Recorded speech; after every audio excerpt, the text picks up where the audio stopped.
दोस्तों पॉलिटेक्निक का आंसर की आ चुका है। अब काफ़ी सारे स्टूडेंट परेशान हैं कि आंसर की के बाद हमारा क्या प्रोसेस है, क्या करना है हमको आंसर की के बाद, और बाकी सारी प्रक्रिया आपकी कब तक कंप्लीट होगी। ठीक है, तो मैं आपको बता रहा हूं कि अभी तक सिर्फ आंसर की आया है और इस आंसर की में आप ज़्यादा से ज़्यादा बस ये देख सकते हैं कि आपने जो है कितने क्वेश्चंस को सही किया है। ठीक है, इसके अलावा आपका कैटेगरी रैंक क्या है, आपका ओपन रैंक क्या है, इसके बारे में कोई भी अपडेट आपको आंसर की के माध्यम से एटलीस्ट नहीं देखने को मिलेगी। ठीक है, तो सबसे पहली बात तो आंसर की आता है और आंसर की के बाद मुझे उम्मीद है कि अभी तक तो है किसी स्टूडेंट ने कोई ऑब्जेक्शन नहीं किया है, लेकिन अगर कोई स्टूडेंट ऑब्जेक्शन करता है तो उसके लिए आपका 2 दिन का टाइम दिया गया है। ठीक है, 2 दिन के अंदर आप जो है ऑब्जेक्शन करके ये पता कर सकते हैं कि आपने जो है जो क्वेश्चंस पे ऑब्जेक्शन किया वो सही है या गलत है। ठीक है, उसके बाद अब जो आपका नेक्स्ट स्टेप होने वाला है वो नेक्स्ट स्टेप होने वाला है आपका रिजल्ट का। ठीक है,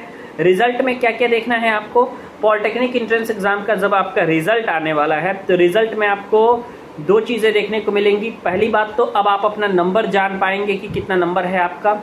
सेकंड चीज ये है कि नंबर के बाद आप ये जान पाएंगे कि आपका रैंक कितना है। ठीक है, कैटेगरी का रैंक कितना है और ओपन रैंक कितना है, ये दोनों रैंक कितना है आपको ये पता चलेगा। ठीक है ना, तो ये चीज आपको ध्यान से देखनी है। कैटेगरी रैंक का और ओपन रैंक आपको 2 चीजें मालूम चलेंगी। ठीक, उसके बाद दोस्तों आपके पास ऑप्शंस रहता है दोस्तों आप लोग का। अब आपके पास जो ऑप्शंस रहेगा वो रहेगा आपका शेड्यूलिंग का। तो शेड्यूलिंग उसके बाद आपकी होगी काउंसलिंग की। शेड्यूल जो है आपकी बाकायदे जारी की जाती है आपकी जीकॉप के ऑफिशियल वेबसाइट पे। ठीक है, तो जीकॉप का ऑफिशियल वेबसाइट है जो gcop.nic.in, इस पर आपकी जारी की जाएगी काउंसलिंग की शेड्यूल और आप अपना काउंसलिंग का शेड्यूल देख सकते हैं। काउंसलिंग के शेड्यूल में आपको जनरली ये चीज बताई जाती है कि काउंसलिंग कब से होना है आपका, फर्स्ट राउंड के लिए कितना टाइम देंगे ये लोग, सेकेंड राउंड के लिए कितना टाइम देंगे, हेल्प सेंटर ये लोग कहाँ कहाँ बनाए हैं।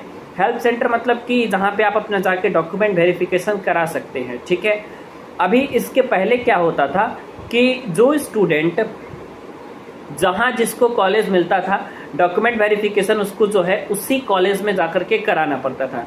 जैसे कि मुझे जो है कॉलेज मिला था गवर्नमेंट पॉलिटेक्निक देवरिया, तो मुझे जो है गवर्नमेंट पॉलिटेक्निक देवरिया में जाकर के काउंसलिंग कराना पड़ा। ठीक है, लेकिन अब ऐसा सुविधा नहीं है।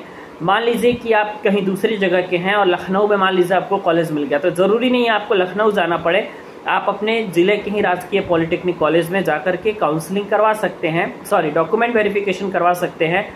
फीस तो आपकी ऑनलाइन पेमेंट हो जाएगी, अगर आप हमारे यहाँ से करवाना चाहते हैं तो मेरे यहाँ से भी करवा सकते हैं, और या फिर आप दुकान से भी पेमेंट करवा सकते हैं। फीस आपकी पेमेंट हो जाएगी और फीस पेमेंट होने के बाद आपको जो है रसीद मिल जाएगा, वो रसीद ले जाकर के सीधे आपको जमा कर देना है आपके कॉलेज में। ठीक है, कॉलेज में आपको रसीद जमा कर देना है, डेट्स ऑल। उसके बाद आपका किसी भी प्रकार का दोस्तों प्रोसेस नहीं होगा, आपको ध्यान से देखना है। इसके अलावा आपको बिल्कुल कुछ भी नहीं होने वाला है पॉलिटेक्निक में। ठीक है, उसके बाद फर्स्ट राउंड में कितने दिन का समय मिलेगा, फिर सेकेंड राउंड होगा, फिर थर्ड राउंड होगा।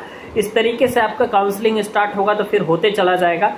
जैसे जैसे राउंड बढ़ेगा वैसे वैसे समय आपको कम मिलेगा डॉक्यूमेंट वेरिफिकेशन कराने के लिए। तो इसलिए अभी तक अगर आपको ऐसा लगता है कि कोई डॉक्यूमेंट ऐसा है आपके पास जो कि कंप्लीट नहीं है, तो आपको पहले उस डॉक्यूमेंट को कंप्लीट करना है।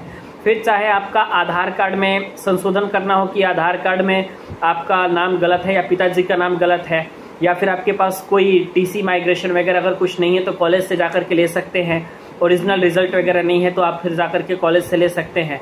तो ये सारी चीज़ें आपको करनी है, तो इतना चीज़ आप ध्यान से देखिएगा, रखिएगा, तब जाकर के आपको जो है आपको सारी बातों के बारे में जानकारी हो जाएगी। जब तक सीटें नहीं भरती हैं पॉलिटेक्निक में तब तक जो है आपका